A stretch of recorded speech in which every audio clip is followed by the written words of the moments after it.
Oi, pessoal, tudo bem? Eu sou a Alessandra Nicolau, esposa do Sérgio Nicolau, criador veterinário de canário. Hoje, dia 29 de agosto, vou passar para vocês como que tá a nossa experiência agora aqui, né, de começo de cria, compartilhar com vocês como é que a gente faz o nosso processo de conferência, de anotação, mostrar para vocês o que a gente faz para facilitar, né, a nossa vida aqui dentro do plantel. O Serginho no começo tinha me falado que a gente ia fazer 600 casais, aí depois ele passou para 700, e agora ele já veio me falar que a gente está em 800 casais. Então, assim, a gente tem que facilitar ao máximo mesmo a nossa vida, e até para a gente conseguir dar uma atenção maior para as aves, né? A gente precisa que o sistema seja muito fácil para a gente conseguir trabalhar bem legal aqui. Hoje é o nosso primeiro dia aqui no plantel, pós-férias. A gente tirou umas férias de 10 dias aí em Barretos, né? Que a família do Sérgio de Barretos. A gente foi para lá passar umas férias. A gente nunca tinha saído tanto tempo daqui do plantel, né? Eu acho que o máximo que a gente sai é na época do brasileiro mesmo, mas não é em época de cria, né?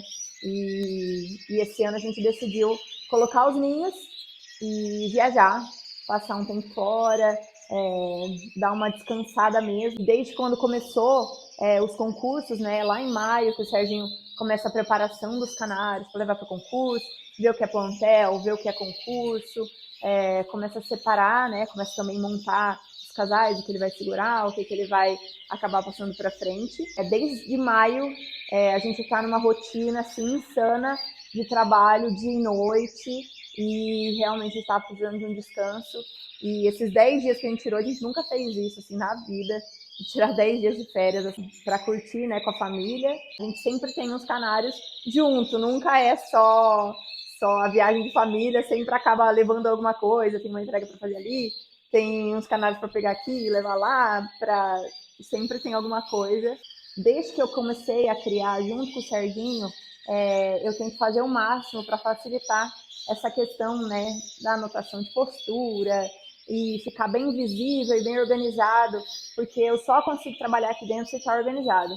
Eu tenho até um pouco de toque, isso do mesmo jeito que me ajuda aqui dentro, né, ajuda a deixar isso aqui muito organizado, me atrapalha também, porque se eu entro aqui dentro, se eu organizei ontem, eu entro aqui dentro hoje e tem um comedouro fora do lugar, eu já não consigo trabalhar, eu já fico mal, eu fico triste, é uma coisa que me pesa, assim, se eu não coloco aquele comedouro exatamente naquela linha, eu não consigo trabalhar. Então, mas isso também é bom, porque eu consigo manter isso aqui organizado e bem fácil de trabalhar, bem fácil de saber o que está acontecendo, de você olhar na gaiola e ver, está acontecendo isso ou está acontecendo aquilo, isso aqui está legal, isso aqui não está.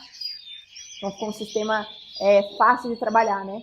E a gente vem aperfeiçoando todo ano. A gente começou com um caderno, né? Até a metade da cria do ano passado, a gente usou o caderno de anotação. Depois vou até mostrar para vocês como a gente fazia. Para quem tem poucos casais, é interessante, é fácil de você visualizar, né? Você anota, você consegue conferir postura todo dia, fazer anotação todo dia, ver lá os pontos que você precisa corrigir, fazer naquele dia, deixar para outro dia. Você consegue, a partir de um ponto onde os casais começam a ficar muito numerosos, você realmente não consegue acompanhar pelo caderno. E eu acho que ano passado a gente chegou assim num aperfeiçoamento tão bom que esse ano a gente manteve a mesma linha. A gente fez um pequeno ajuste no material da etiqueta que a gente usa no comedouro, né? Porque quando a gente lavava esse comedouro, a etiqueta acabava saindo e aí a gente perdia a anotação e também perdia a etiqueta, né? Tinha que substituir por uma outra, isso dificultava um pouco o nosso trabalho. E aí eu vou mostrar para vocês como a gente fez, como chegou nesse ponto, que eu acho que esse vai ser o nosso melhor, né? Até hoje, com certeza, foi o nosso melhor, mas eu acho que nos próximos anos a gente vai continuar mantendo essa forma, que realmente ficou muito boa, da gente fazer a conferência, anotação, visualização, a gente consegue trabalhar bem legal dessa maneira. A forma de anotação que a gente usa hoje é essa etiqueta que a gente coloca na frente do extensor e a gente tem os itens que a gente coloca a anilha de fêmea, a anilha do macho, para identificação dos pais. Aí aqui a gente coloca postura, previsão de nascimento, número de ovos, aí a gente coloca o número de ovos, barrinha, quantos estão brancos, quantos estão cheios, seguraram, se estão viáveis. Aqui a data do nascimento, aqui o número de filhotes, aqui quando veio de alguma fêmea, aqui para qual gaiola foi, e aqui a data para voltar o ninho, né? Que essa é uma anotação muito importante. Essas anotações aqui a gente foi fazendo com o tempo também, e depois a gente foi aperfeiçoando, vendo que essas outras informações eram necessárias, né? E facilitavam muito o nosso trabalho.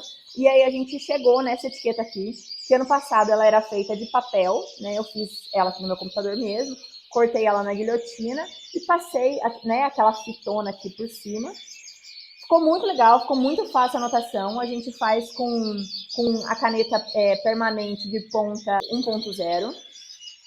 E ela fica bem pequenininha assim, fica bem legal, fica bem organizadinho. E aí, pra gente, caso a gente queira apagar alguma informação, é só a gente usar um pouquinho de algodão com um álcool 70 ou uma acetoninha aqui, que é facinho de tirar, a gente consegue corrigir facinho também. E se a gente molhar, também não tem problema nenhum, né? Então ficou muito bom. Se a gente precisar lavar, deixar de molho, essa etiqueta não sai. Ela é uma etiqueta de vinil que a gente mandou fazer na gráfica. Fica bem barato. Ficou uma forma bem legal da gente trabalhar. Além dessa anotação que a gente faz aqui no comedouro, né, com a caneta permanente, a gente também coloca identificação colorida, que fica bem visual nas gaiolas. A gente tem essa caixa aqui, né, com várias plaquinhas. Previsão de nascimento, postura, filhote, passa-macho, animal de enfermaria.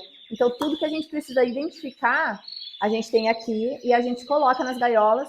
Então, toda vez quando a gente entra aqui e a gente bate o olho, a gente sabe, tal gaiola é isso, tal gaiola é aquilo, tem filhote aqui, tá para nascer aqui, eu preciso voltar ninho nessas gaiolas. Então, fica muito fácil, muito legal. Ano passado, eu passei boa parte da cria fazendo essas plaquinhas, realmente foram muitas plaquinhas. A gente coloca aí para facilitar a visualização. Isso é muito importante, não só para a gente, mas também porque a gente consegue dar uma atenção melhor para os canários, né, em meio a tantas aves. E quem faz essa parte de conferência e anotação é só eu e o Serginho, então somos só nós dois para fazer essa parte. De todos os setores, né? Essa sala aqui é o setor 1, mas tem o setor 2, tem o setor 3, tem o setor 4, tem o setor 5 e agora tem o setor 6 também. E aí são muitos setores, são muitas aves, são muitos casais e a gente precisa bater o olho e saber o que está acontecendo, né? Então a gente vai lá, essa gaiola tá com filhote, beleza. Aí a hora que eu chegar perto da gaiola, eu vou ver lá na plaquinha a data do nascimento dele, se ele é filho mesmo daquela fêmea ou se ele veio de outra fêmea. São todas essas anotações aí bem necessárias. Eu não preciso olhar no caderno e procurar lá o número da gaiola, o número da fêmea, tal, para saber o que está acontecendo ali naquela gaiola, né?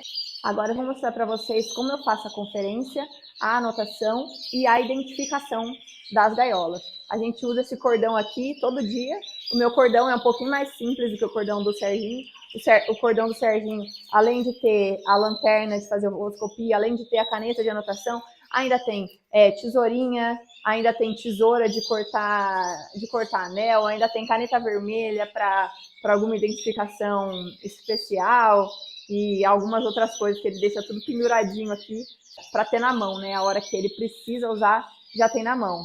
E a gente coloca as plaquinhas de identificação penduradas no cordão, que conforme a gente já vai conferindo a postura por coluna, a gente já vai identificando a gaiola, não precisa voltar para buscar a plaquinha e subir na escada, colocar a identificação de novo na plaquinha.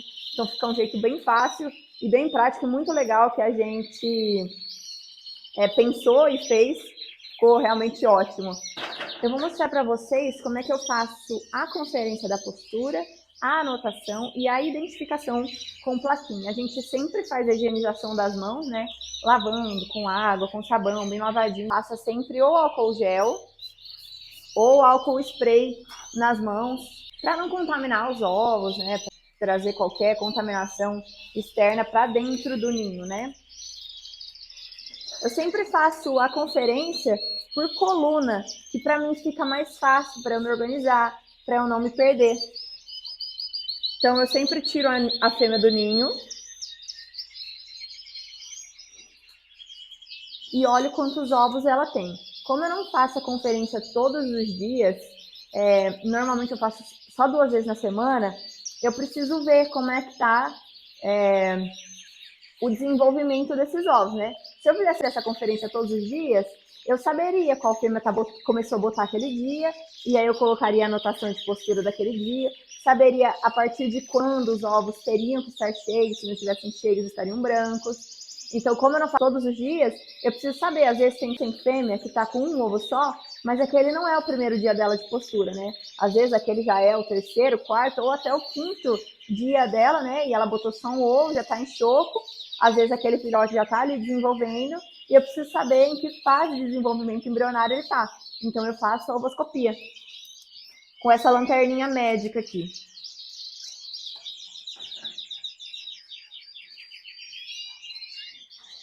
Aproxima do ovo e a gente já vai saber o que está acontecendo. Então eu tenho lá o ninho. Aí eu vou aproximar a lanterna do ovo e eu vou saber o que está acontecendo dentro daquele ovo. A imagem aqui não ficou muito legal, vamos ver se no próximo ovo vai ficar.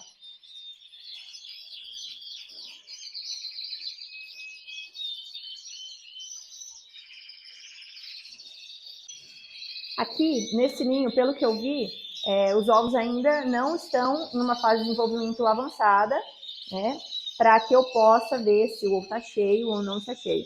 Como é muito difícil a fêmea botar mais que 5 ovos, quando a fêmea está com 5 ovos, eu já coloco a anotação na gaiola de que ela tem 5 ovos. Por que eu coloco a anotação do número de ovos?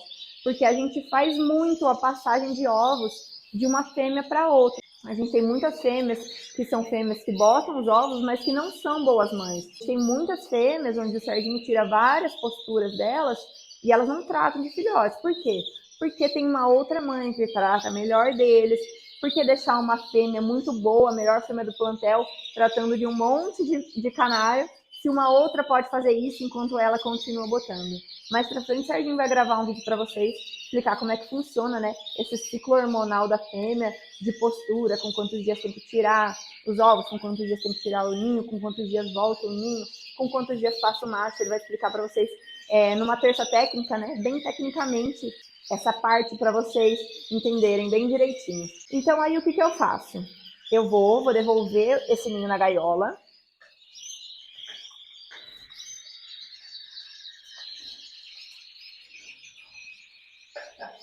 Vou colocar essa plaquinha aqui, que é uma plaquinha de postura / choco, tá? E o dia que eu voltar nessa gaiola para conferir os ovos, se eles estiverem cheios, eu vou virar essa plaquinha. E aí vai ter essa plaquinha de ovo cheio. Então, a hora que eu entro no plantel e olho, eu consigo ver quais fêmeas estão em postura e em choco e quais estão com ovo cheio. Então, eu vou lá colocar a plaquinha na gaiola. Coloco lá a plaquinha na gaiola. Como os comedouros ainda não estão com a plaquinha de identificação, que eu fui buscar hoje na cidade, só ficou pronto hoje, então eu vou colocar agora, já vou fazer a anotação e mostrar para vocês. Então eu vou lá, coloquei no extensor, coloquei a plaquinha de identificação e agora eu vou fazer a anotação. Hoje é dia 29 de agosto e ela está com 5 ovos. Como não tem nenhum ovo em desenvolvimento, eu vou supor que o 5º ovo que tem no ninho dela, ela tenha botado hoje. Então, qual conta eu vou fazer? 29, 28, 27, 26, 25. Vou colocar a data da postura de 5 ovos no dia 25 de agosto. Então, eu vou lá, ó, anoto na parte postura. 25 de agosto. Essa é a primeira anotação. A anotação de postura. A segunda anotação que a gente faz é a anotação de previsão de nascimento. Ah, mas se tem anotação de postura, é óbvio que 13 dias depois já nasceu o primeiro filhote. Não precisa colocar a previsão de nascimento. Para a gente ficar muito fácil saber pela questão de passar ovos e passar filhotes, a previsão de nascimento deles. Então, a data de postura e a data de previsão de nascimento são duas informações assim, importantíssimas para a gente, que ajuda muito, facilita muito a nossa vida. Então, a gente vai colocar lá, ó, 25 mais 13, só que aí você coloca, conta agosto, que é 31, né? Então, vai lá, coloca mais 6 de agosto, né, para dar os 31, e aí coloca os 7 restantes para completar os 13 dias. Então, a gente vai lá colocar dia 7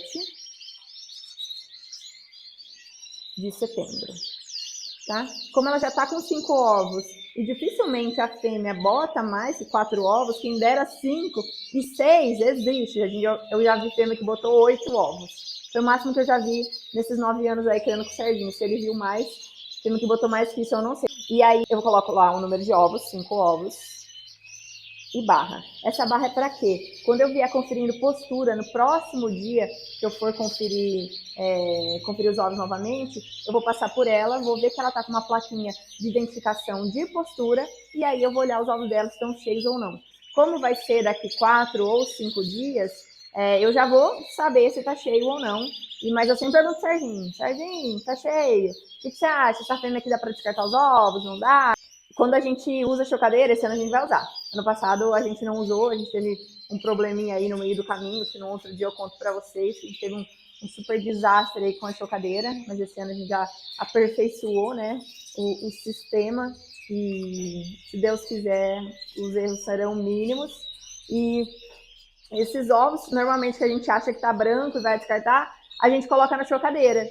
E no ano que a gente fez isso, foi no ano, acho que, se eu não me engano, 3 ou 4 anos atrás, que a gente usou a chocadeira, em 100 ovos, assim, uns 2 ou 3 chegava a desenvolver, né? Depois tem fêmea que demora muito para chocar ou nem choca os ovos, e esses ovos, mesmo após 5, 6, 7, 10 dias sem chocar, né, eles ainda são viáveis. É difícil, ainda mais quando a fêmea abandona o ninho, né, que ela deixa ali de rolar os ovos e aquecer eles, mas em dias muito frios, né, igual tá dando aqui no Paraná nessas últimas semanas. A princípio, são essas anotações que eu faço quando eu confiro a postura e identifico que tem ovo no ninho. São essas anotações: postura, previsão de nascimento e o número de ovos, caso já tenha chegado a 4 ou 5 ovos, né? Nascimento só quando nasceu o primeiro filhote. Filhote, vou atualizando o número de filhotes conforme os dias, conforme os nascimentos, conforme o Serginho passar filhote ou tirar filhote daquele ninho, né? E o porquê que essa é uma anotação que eu julgo muito importante, esse número de filhotes, né? Porque tem muita fêmea que joga filhote para fora do ninho. Então vamos supor, aquele ninho de manhã tinha 5 filhotes, e aí à tarde eu vou repassar para ver se está tudo ok, para ver se as fêmeas estão tratando, para ver se eles estão de papo cheio, e aí eu passo por aquele ninho, né? Vamos supor que tenha 4 filhotes no ninho que anteriormente tinha 5. Eu não vou me lembrar, no meio de 200, né, ninhos, qual que tinha 5, qual que tinha 4, qual que tinha 3, 2 e 1 filhote. Então, é uma anotação importante. Se tiver menos do que tinha, eu procuro no fundo da gaiola. E normalmente a gente encontra. Foram raríssimas as vezes que o filhote evaporou do ninho, né? Isso já aconteceu. E aí você procura em tudo quanto é lugar e você não acha de jeito nenhum. Foram raríssimas as vezes que isso aconteceu. Outra coisa, o porquê essa identificação é no extensor. Por quê? O extensor, ele já é grande. Ele já ocupa um espaço visual da gaiola muito grande. Então, você já perde um pouco do seu campo de visão para dentro da gaiola. Se a gente for colocar, além do extensor, uma outra plaquinha de identificação, a gente quase que perde a visão da gaiola inteira. Isso é muito ruim quando a gente tem muitas aves e precisa visualizar facilmente, né? Todo mundo. Então, a gente optou por essa maneira, uma maneira muito fácil, muito legal, aproveita bastante espaço e visualmente também fica muito bonito. E além dessa plaquinha de identificação, a gente coloca a numeração aqui, que também, como chegou hoje, e o mais importante é conferir a postura, né, primeiro, então eu vou colocar a numeração nos próximos dias, mas também vou mostrar para vocês como é que funciona a questão da numeração, para a gente não se perder, e em meio a 700, né, a 800, né, agora 700, sei lá, casais que o Serginho falou que esse ano a gente vai fazer, se ele fala, amor, gaiola tal, eu sei qual gaiola é. Eu falo, amor, gaiola tal, acontecer isso. Ele sabe exatamente a localização daquela gaiola. Então fica um jeito muito legal, que para todo mundo que ouve parece impossível, né? Tipo, como assim você sabe o número da gaiola? Se ele fala para você o número da gaiola, você sabe qual gaiola é, em meio de tantas gaiolas, né? É porque dessa maneira ficou uma maneira muito fácil, muito prática. Eu vou mostrar para vocês o dia que eu for colocar a numeração nas gaiolas. Então são essas informações que eu coloco a princípio de identificação na gaiola, né?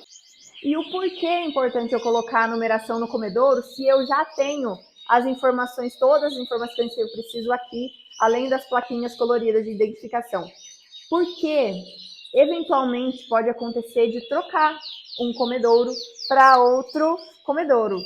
Eu estou repondo a estruzada e aí eu faço isso aqui. Isso já aconteceu várias vezes. Pode acontecer no momento de distração de você trocar os comedouros. E aí, tendo a numeração, você sabe exatamente a posição daquele comedouro dentro do canarinho. Então você sabe que é daquela fêmea com aqueles filhotes, com aqueles ovos, daquela data de postura, daquela data de voltaninho, e você aí consegue se organizar, né? Mesmo na bagunça, de um jeito fácil e prático que a gente desenvolveu de numerar as gaiolas e ficou realmente muito bom.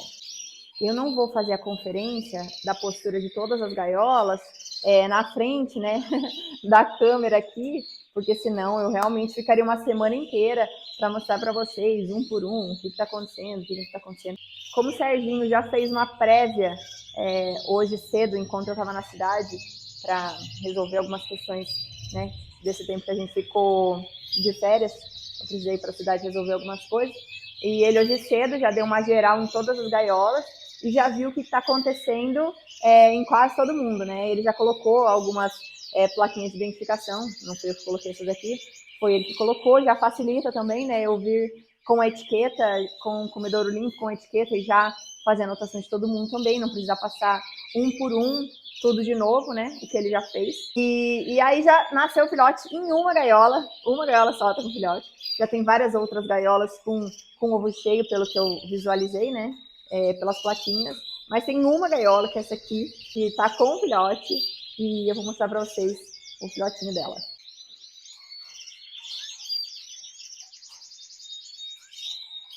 Um filhotinho já, com o papinho bem cheio, cheio de saúde, bem bonito, bem saudável. Vou conferir os outros ovos para ver se estão cheios ou não. Aí é uma gaiola que o Serginho já colocou a plaquinha de identificação de filhote, então eu vou vir colocar, fazer as anotações na identificação do comedouro, colocar a data da postura, a previsão de nascimento, a data do nascimento, quantos ovos, quantos cheios, o número de filhotes e por aí vai. Esse ano é o primeiro ano que a gente voltou a usar semente realmente, né, para todo mundo. Até uns bons anos atrás a gente só usava estruzada mesmo. E aí, conforme a gente vai aumentando o criadouro também, né, e o número de casais, também aumenta o número de aves que não se adaptam exclusivamente à estruzada, né? Se você deixar por um período longo de adaptação, elas vão se adaptar sim. A maioria delas se adapta na primeira semana, todo mundo já come estruzada. E aí, esse ano, a gente também, além da farinhada, então a gente está usando estruzada, semente afarinhada, que a gente dá no período de reprodução para todo mundo, né? A gente sempre usa todo ano. A gente está usando a maçã também. Por que a maçã? Alguma propriedade nutricional que é importante para a ave, que é importante para o filhote? Não. Não tem nada que seja nutricionalmente interessante, né, na maçã, porque a gente usa estruzada. A estruzada é um alimento completo, né? Então a gente não tem por que acrescentar um outro alimento pensando nutricionalmente. Só que por que a gente usa a maçã? Porque a maçã ela estimula muito a fêmea a tratar do filhote. E essa é uma das coisas que mais salva o filhote ser tratado pela própria mãe e ser tratado em grande quantidade o dia inteiro. O melhor remédio para filhote de canário é a mãe que realmente alimenta o filhote o dia inteiro, aquele filhote Você vê, tá com o papão estourando todo dia. Aquilo é o melhor remédio que tem para salvar filhote de canário, né? Não conheço nada que chegue nem perto disso, né? A papinha a gente sempre usou, todos os anos desde que eu sou casada com o Serginho, a gente usa a papinha. Eu insisti muito, né, com ele para começar o uso da papinha, porque era uma coisa que eu adorava fazer, adorava tratar o filhote de canário no bico, né? Eu lembro que a primeira vez que eu visitei, né, o canário dele, há exatamente 9 anos atrás, ele estava com os primeiros filhotinhos ali e eu vi que ele foi dar papinha para um filhotinho de canário que era desse tamanho. Eu nunca tinha visto aquilo na minha vida. Só tinha visto filhote de calopsita, né? Que era o que eu já tinha, que eu já estava acostumada ali, né? Que eu era mais familiarizada com aquele tamanho de ave. Quando eu vi aquele bichinho desse tamanho, abrindo o biquinho para pedir comida, gente, aquilo me apaixonei. Aí eu falei, pelo amor de Deus, deixa eu dar papinha e tal. Eu lembro que ele dava com uma pontinha de fósforo, né? O fósforo, ele tinha a cabeça do fósforo, a pontinha de baixo do fósforo, ele dava papinha com aquilo. Daí ele passou para a colherzinha, né? Ele começou a dar papinha para mais filhotes, ele passou para a colherzinha. Só que aquilo tomava o tempo de um dia inteiro, se tratar de filhote na colherzinha, né? E aí a gente desenvolveu o sistema de seringa, que a gente adaptava uma seringa com uma ponteira de seringa de mastite. Então a gente tirava aquela ponta da seringa de mastite, que encaixa certinho na ponta daquela seringa comum mesmo, que a gente compra em casa médica, que a gente utiliza, né? Sem ser aquela seringa própria para aves. Por que não usa a própria para aves? Porque até então, né, que eu conheça, não tem uma seringa de 1 ml, ou 3 ml, ou 5 ml de alimentação de aves, né? É só aquela seringona grandona para alimentação de pistacídeo. E aquela realmente para o canário, a hora que você aperta o êmbolo dela, você aperta um tequinho, só que aqui na ponta sai, sei lá, um mundo de papinha, né? Muito mais do que a quantidade que aquele filhote de canário precisa. Então acaba melecando o filhotinho de canário inteiro e tal. Então a gente fez essa adaptação aí de uma seringa de insulina, que é de 1 ml, né? Com a ponteira da seringa de mastite, que encaixa certinho.